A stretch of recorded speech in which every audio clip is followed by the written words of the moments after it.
ایک سوال اور ہے قربانی کے تعلق سے حضرت، کہ بعض لوگ کہتے ہیں، ہم نے کہتے ہوئے سنا ہے لوگوں کو، روشن خیال کے لوگ ہیں، اپنی اپنی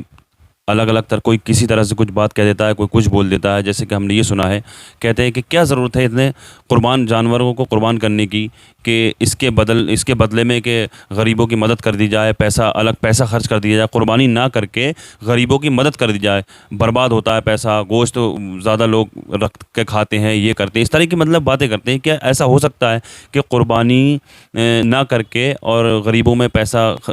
خرچ کر دیا جائے، تو اس کا کیا بدل ہو سکتا ہے؟ ناظرین کرام، السلام علیکم ورحمۃ اللہ وبرکاتہ۔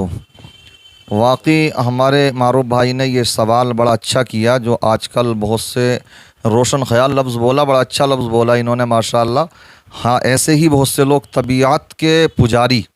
اور روشن خیال کیا کہا جائے ان کو، وہ روشن خیال نہیں بلکہ یہ کہیے طبیعت کے پجاری، ایسے لوگ پیدا ہو چکے ہیں۔ وہ یہ چاہتے ہیں کہ ہماری طبیعت کبھی دین پڑھا نہیں، قرآن پڑھا نہیں، کسی عالم کی صحبت میں بیٹھے نہیں، اب دنیاوی تعلیم آپ نے کچھ حاصل کر لی، تو وہ اب یہ چاہتے ہیں کہ اب یہ جو ہماری طبیعت سوچ رہی ہے، ہمارا جو دماغ سوچ رہا ہے، یا کچھ ایسے بھی قسم کے لوگ ہوتے ہیں اس میں کہ کہیں پیسہ کچھ آ گیا تو اس کی گرماہٹ دماغ تک پہنچ جاتی ہے، تو اس گرماہٹ کے اس میں بھی اس طرح کی کچھ بکواسیں کرتے نظر آتے ہیں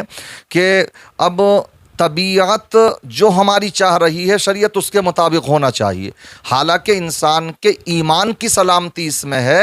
کہ وہ اپنے آپ کو اس بات میں ڈھال لے کہ طبیعت شریعت کے سانچے میں ہمیں ڈالنی ہے، یہ نہیں کہ شریعت کو طبیعت کے سانچے میں ڈھالنا ہے۔ آج کل یہ اسی لیے ہو رہا ہے۔ تو یہ آپ یاد رکھیں کہ اللہ تبارک و تعالیٰ کو ان 3 دنوں میں جس کے اوپر قربانی واجب ہے،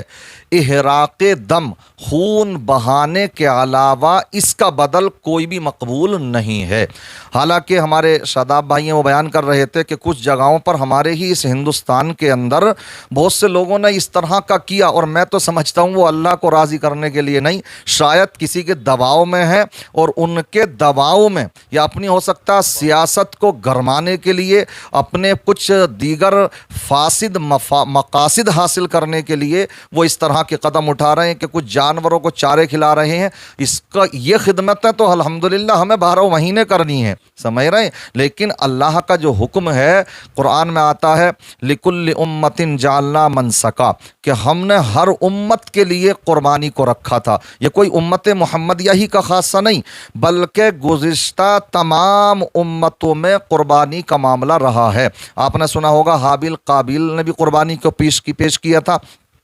حضرت ابراہیم علیہ السلام نے بھی قربانی کو پیش کیا۔ گزشتہ آپ امتوں میں بھی دیکھیں تو اس کا ذکر ملتا ہے، اور میں تو یہ سمجھتا ہوں کہ ہر دھرم میں ملتا ہے اس کا، چاہے وہ طریقہ ان کا کچھ بھی رہا ہو۔ اس لیے قربانی کے تعلق سے قرآن بیان فرماتا لِكُلِّ أُمَّةٍ جَعَلْنَا مَنْسَكًا، کہ ہم نے ہر امت کے لیے قربانی کو رکھا ہے۔ اور یہ قربانی کیا ہے تو قرآن نے بیان فرمایا لَن يَنَالَ اللَّهَ لُحُومُهَا وَلَا دِمَاؤُهَا وَلَكِنْ يَنَالُهُ التَّقْوَى مِنْكُمْ۔ یہ جو ہم جانور کو ذبح کرتے ہیں، یہ تو اس لیے اللہ کا حکم ہے، اس خالق کا جس نے ہم نے پیدا فرمایا ہے۔ اس لیے قرآن فرماتا تمہارے یہ گوشت اور خون اللہ کی بارگاہ میں نہیں پہنچتے، بلکہ وہ خلوص اور للہیت کے ساتھ جو جانور کو آپ قربان کرتے ہیں، اللہ کی رضا میں وہی مقبول ہوتا ہے، اسی کے ذریعے سے انسان کو تقوی حاصل ہوتا۔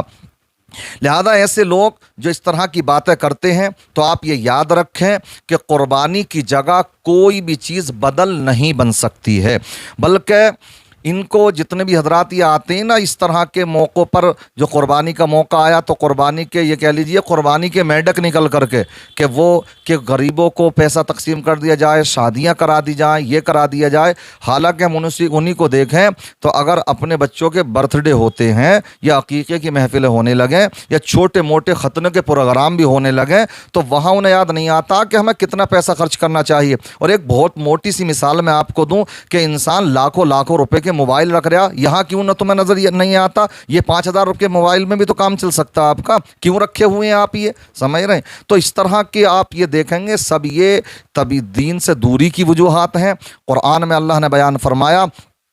ذالک ومن یعظم شعائر اللہ، اس کو اللہ نے قربانی کو اللہ نے اپنی نشانی قرار دیا ہے کہ جو بھی شعائر اللہ کی قربانیوں کی تعظیم کرے گا فإنہا من تقوی القلوب، تو یہ دلوں کے تقوی میں سے ہے۔ اس لیے ہمیں اس طرح کے جہازوں میں نہیں آنا چاہیے۔ یہ طرح طرح کے شیطانی وسوسے ہوتے ہیں جو انسان کو دین سے دور کرتے ہیں۔ ہمیں اللہ نے پیدا کیا ہے، اسی اللہ نے دیگر مخلوقات کو پیدا کیا ہے، اسی کا یہ حکم ہے کہ قربانی کرو، تو ہمیں اپنے سروں کو اللہ کے حکم کے آگے جھکانا ہے۔ لہذا قربانی اگر کوئی نہیں کرتا ہے، پیسہ چاہے کتنا بھی خرچ کر دے تو وہ اس خرچ کرنے کا ثواب اس کو مل جائے گا، لیکن جو قربانی واجب ہے، ترک واجب کی بنیاد پر وہ سخت گناہ گار بھی ہوگا۔ یا